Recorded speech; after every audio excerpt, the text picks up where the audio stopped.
Hey guys, welcome back to the AR YouTube channel. और 22 मई 2020 को Pakistan International Airline flight 8303 Karachi में क्रैश हो गया।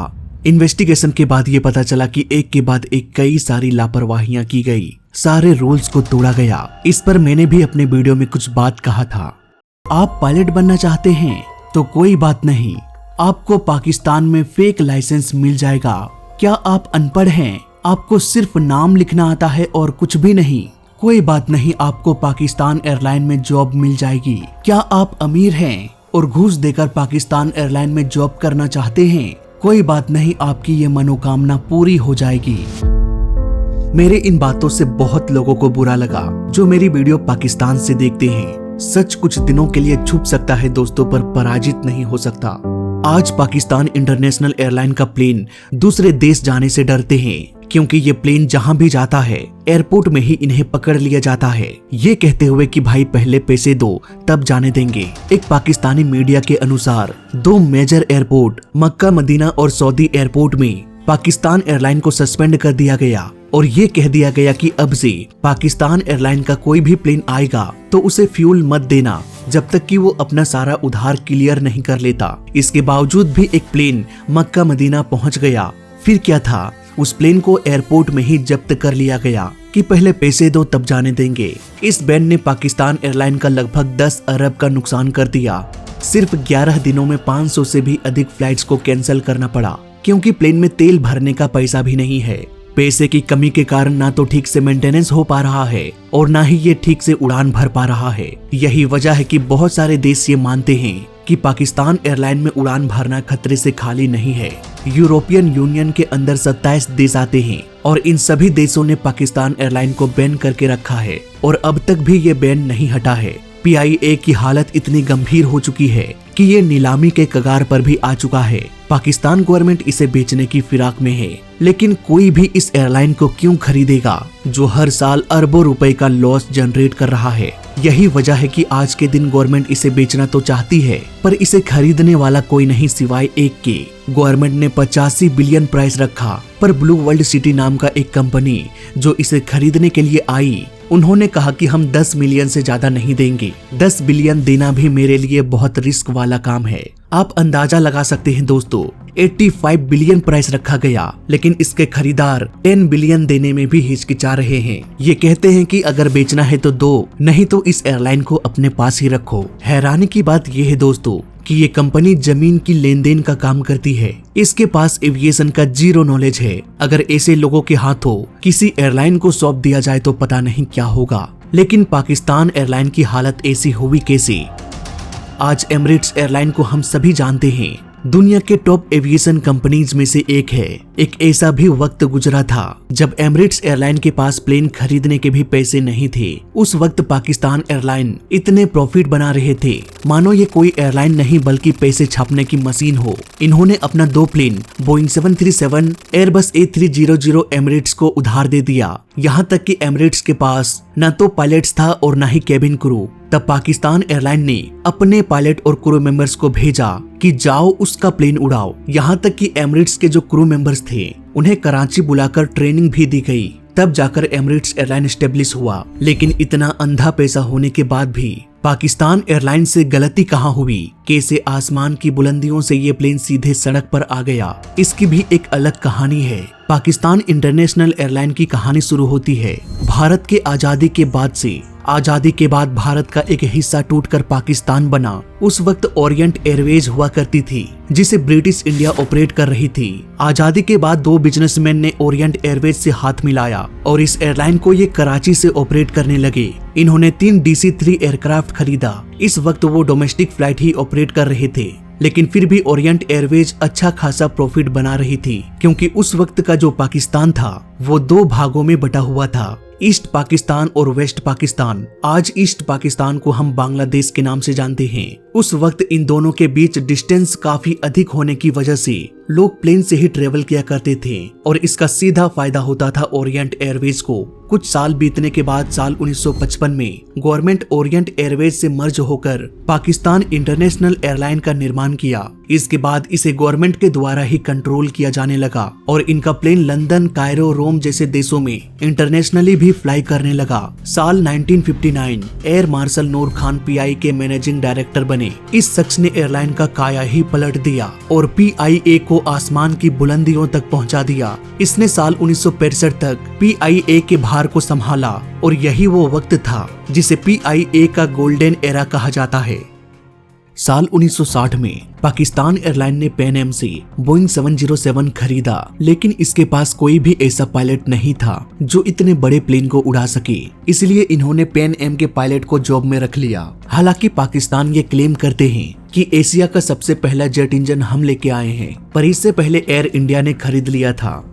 साल 1962 में यूएस के प्रेसिडेंट जॉन F कैनेडी की वाइफ जैकलिन कैनेडी PIA में सफर किया। जब इनसे पूछा गया कि PIA का सफर कैसा रहा तो इन्होंने कहा, great people to fly with. तब से पाकिस्तान एयरलाइन ने इस लाइन को अपना स्लोगन बना लिया और आज के डेट में भी ये लाइन आपको PIA के प्लेन्स में देखने को मिल जाएगा। इवन PIA के क्रू मेंबर्स जो यूनिफॉर्म पहनते थे वो भी इटली से डिजाइन होकर आता था। इतना क्रेज था इस एयरलाइन का, लेकिन ये अधिक दिनों तक नहीं चला। नूर खान ने भी साल 1965 में मैनेजिंग डायरेक्टर से रिजाइन कर दिया, लेकिन अब भी वो PIA से जुड़े हुए थे एज अ चेयरमैन साल 1978 तक। इसके बाद पाकिस्तान एयरलाइन का डिक्लाइन होना शुरू हो गया। साल 1980 में पाकिस्तान एयरलाइन में 24,000 वर्कर्स काम कर रहे थे। एम्प्लॉय के मामले में ये दुनिया का इकलौता एयरलाइन था जहां इतने सारे वर्कर्स एक साथ काम कर रहे थे। आने वाले दशक में इन्होंने एयरबस A300 और बोइंग 737 भी खरीदा। साथ ही इन्होंने 3 प्लेन एमिरेट्स को उधार दे दिया। उस वक्त के जो मैनेजिंग डायरेक्टर थे फारूक उमर, इन्होंने ओपन स्काइज एग्रीमेंट किया जिसके तहत अब दूसरे एयरलाइन के प्लेन पाकिस्तान में उड़ान भर सकता था, पाकिस्तान में रहकर अपने एयरलाइन को ऑपरेट कर सकता था। इवन डोमेस्टिकली भी फ्लाइट को ऑपरेट किया जा सकता था। इसका फायदा उठाते हुए 12 एयरलाइन कंपनी पाकिस्तान पहुंच गए। इन सारी कंपनियों ने अपने टिकट का प्राइस पाकिस्तान एयरलाइन से कम कर दिया। नतीजा, लोगों ने पाकिस्तान एयरलाइन में सफर करना कम कर दिया। दूसरी तरफ गवर्नमेंट और मिलिट्री ने पाकिस्तान एयरलाइन को पूरी तरह से अपने हिसाब से ऑपरेट करने लगे।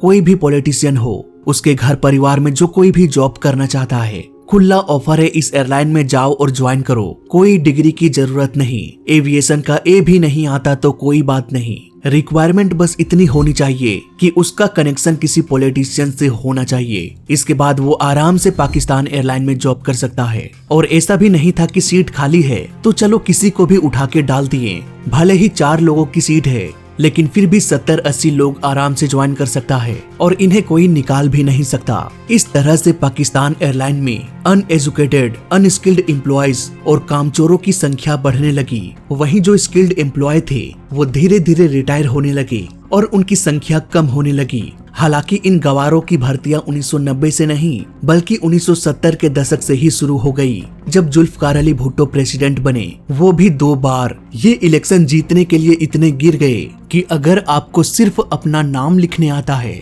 तब भी पाकिस्तान एयरलाइन में जॉब मिल जाएगा। जरा सोचिए दोस्तों, ऐसे लोग जब एयरलाइन को ऑपरेट करेंगे तो क्या होगा। अंधाधुंध भर्तियां हुई और इसके बाद ये इलेक्शन भी जीत गए। एविएशन के इतिहास में शायद ही इतना वाहियात काम किसी ने किया होगा, वो भी एक PM होकर। अगर आपको लग रहा है कि मैं झूठ बोल रहा हूँ, चीजों को बढ़ा चढ़ा के बोल रहा हूँ, तो आप पाकिस्तान के विंग कमांडर जफर इकबाल का इंटरव्यू देख सकते हैं। मैं वो क्लिप यहाँ पर नहीं दिखा सकता क्योंकि मुझे भरोसा नहीं वो लोग कभी भी कॉपीराइट दे सकते हैं। आपसे मैं रिक्वेस्ट करूंगा कि ये मेरा इंस्टा ID है। मैंने इस वीडियो में जो कुछ भी बताया सबका प्रूफ मैं अपने इंस्टा ID में अपलोड करूंगा। आप जरूर एक बार वहाँ पर जाकर वेरीफाई कीजिएगा। खैर, ये सब जो सियासी भर्तियां हो रही थी पाकिस्तान एयरलाइन में, उस वक्त काफी न्यूज़पेपर में भी ये पब्लिश हुआ। अगर कोई पाकिस्तान से ये वीडियो देख रहा है तो कभी बूढ़े बुजुर्ग से ये बात पूछना और कमेंट करके बताना, मैं आपके कमेंट को पिन करूंगा।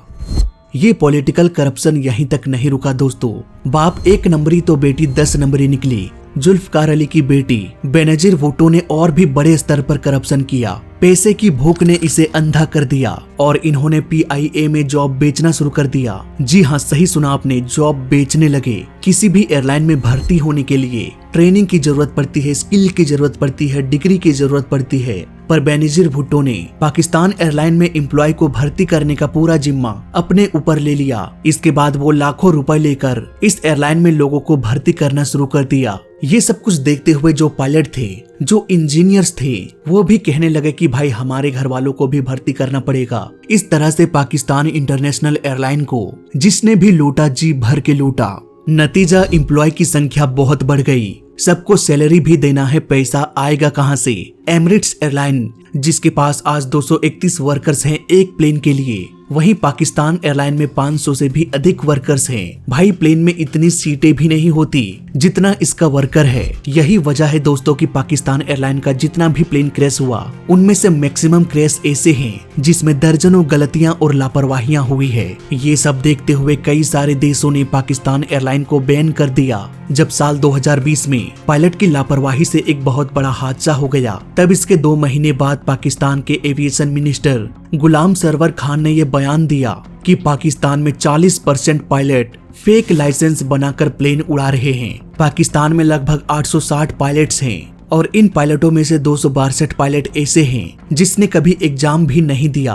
अगर एग्जाम दिया भी तो किसी और को एग्जाम में बिठा दिया और कह दिया कि भाई मेरा एग्जाम लिख दो। इस तरह के पायलट पाकिस्तान में प्लेन उड़ा रहे हैं। यहाँ तक कि जो जेन्युइन पायलट हैं, वो भी अपने काबिलियत से पायलट नहीं बना, बल्कि वो किसी पॉलिटिशियन के पैरवी से आया है। ये सब कुछ मैं नहीं बोल रहा, पाकिस्तान के एविएशन मिनिस्टर के द्वारा ये बात कही गई, वो भी नेशनल असेंबली में। ये सब देखते हुए 188 देशों ने पाकिस्तान के सभी प्लेन्स को बैन कर दिया।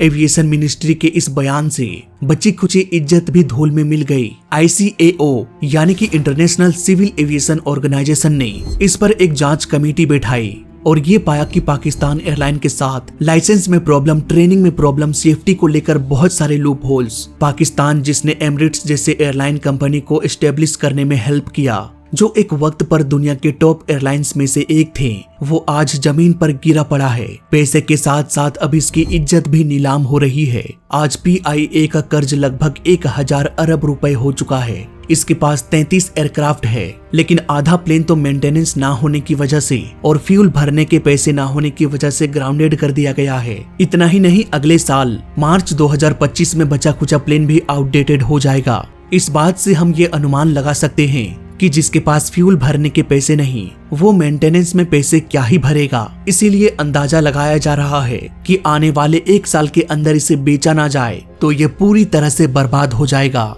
मेरी नजर में दोस्तों पाकिस्तान गवर्नमेंट को इस एयरलाइन को किसी अच्छे बिजनेसमैन को सौंपना चाहिए। उन्हें इस एयरलाइन को बेचना नहीं चाहिए, क्योंकि जो भी इतने प्राइस में खरीदेगा वो लॉस में ही जाएगा। ब्लू वर्ल्ड सिटी वालों, अगर मेरा वीडियो देख रहे हो तो भाई मत खरीदो इस एयरलाइन को। गवर्नमेंट को फ्री में इस एयरलाइन को किसी बिजनेसमैन को सौंपना चाहिए, या फिर आपस में वो कोई डील कर ले और जो ओपन स्काइज पॉलिसी है उस पर थोड़ा नेगोशिएशन किया जाए और दोबारा से PIA की खोई हुई इज्जत को वापस लाएं। तभी इस एयरलाइन का कुछ हो सकता है। पूरी दुनिया के नजर में गिर चुके हो तो दोबारा से भरोसा कायम करने में 10-15 साल तो लग ही जाएगा। लेकिन मुझे लगता है पाकिस्तान का गवर्नमेंट इस एयरलाइन को सुधारना नहीं चाहती, बल्कि इससे छुटकारा पाना चाहती है। अब इस एयरलाइन का क्या होगा पता नहीं। इस वीडियो में अभी तक के लिए बस इतना ही। इंस्टाग्राम में मैंने सारे प्रूफ अपलोड किया है, वहां पर भी मुझे फॉलो करके सब कुछ वेरीफाई कर सकते हैं। फिलहाल इस वीडियो में अभी तक के लिए बस इतना ही। वीडियो अच्छा लगा तो लाइक कर देना, बुरा लगा तो डिसलाइक कर देना, और दोनों ही केस में चैनल को सब्सक्राइब कर देना, क्योंकि इस चैनल में सीखने के लिए बहुत कुछ है। तो मैं मिलता हूँ आपसे अगले वीडियो में, तब तक के लिए देखते रहिए और सीखते रहिए। जय हिंद, वंदे मातरम।